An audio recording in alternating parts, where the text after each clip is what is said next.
Well, what's up, Recap fans? This has been a busy week for Karen the Weather Girl and I. We spent a good part of it over on the west coast of Florida. And I want to start off by saying we stayed in a town called Ellenton, Florida. Ellenton. And there we discovered a really great restaurant and bar called Woody's.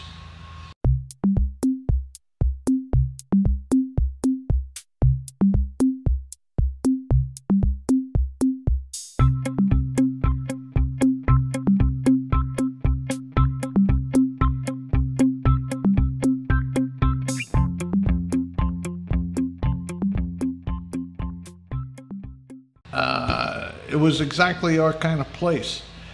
Outdoors, informal, casual, it was just great.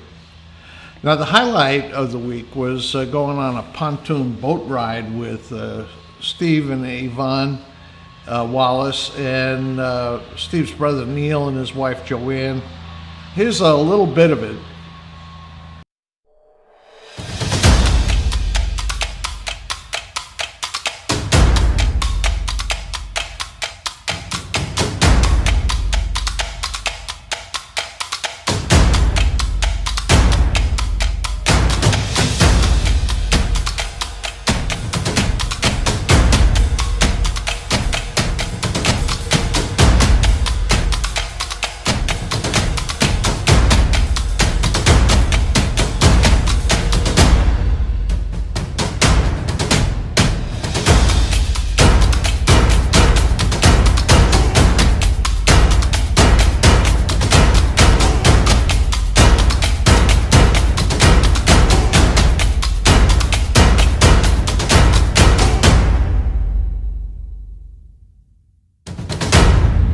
Of course, I did a complete video on this, and if you look on this YouTube page or Facebook page or whatever, you will absolutely find it. There's a guy riding up and down on a bicycle outside in the driveway, keeping an eye on me doing this. We may turn the camera on him if he comes by one more time. We did some exploring on the west coast of Florida.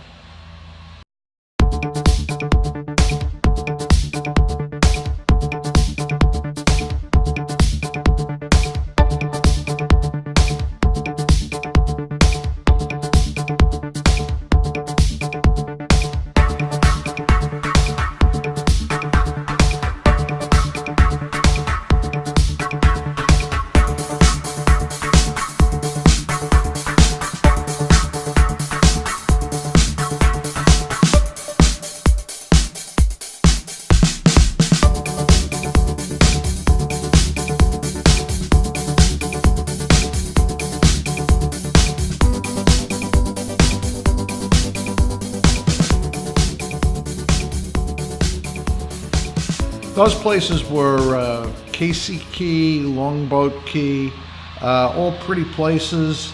Not too many public beaches, but they were nice. Now I've had a lot of questions this week. I mean a lot for predictions on who's going to survive this week's Battle of Winterfell. I'll be honest, I can't tell you. I don't know. I kind of have a hard time thinking that Theon Greyjoy is going to escape. I mean, he's supposed to be protecting Bran, the three-eyed raven, who they're using as bait for the Night King. But I can't tell. I don't know if Podrick, Gendry, Beric, some of the more or less minor characters are gonna survive. The thing I know about this show is everything is a surprise. So you may lose one or two main characters, and almost surely you're going to lose some minor characters. And it seems to me that last week's episode was kind of setting you up to say goodbye to characters like Davos Seaworthy, you know, where he gets involved with that little girl who reminds him of Shireen. Dennis points out that he thinks everybody who was sitting around the fire with Tyrion and Jaime Lannister is probably toast. Could very well be. Maybe Jaime Lannister is as fulfilled as everything. I just really don't know. The one person who will absolutely survive the Battle of Winterfell is going to be Cersei, because Cersei's not there. Same way with Euron. And bear in mind, we didn't see anything of Cersei last week. I mean, what they were doing was setting up Winterfell to be the Alamo, and consequently, you didn't have any scenes on the Iron Islands or King's Landing. So I don't know what it's going to be. I will tell you this. The Game of Thrones Oreos have hit the stores. Unfortunately, our grocery store, the local Publix, they ran out of them, and I guess it's understandable, so we're going to have to jump out. Got a lot of noise in the background here. I guess somebody's getting their lawn mowed or something like that. Anyway, have a great weekend. Have a great Game of Thrones, a great Battle of Winterfell. See you next week.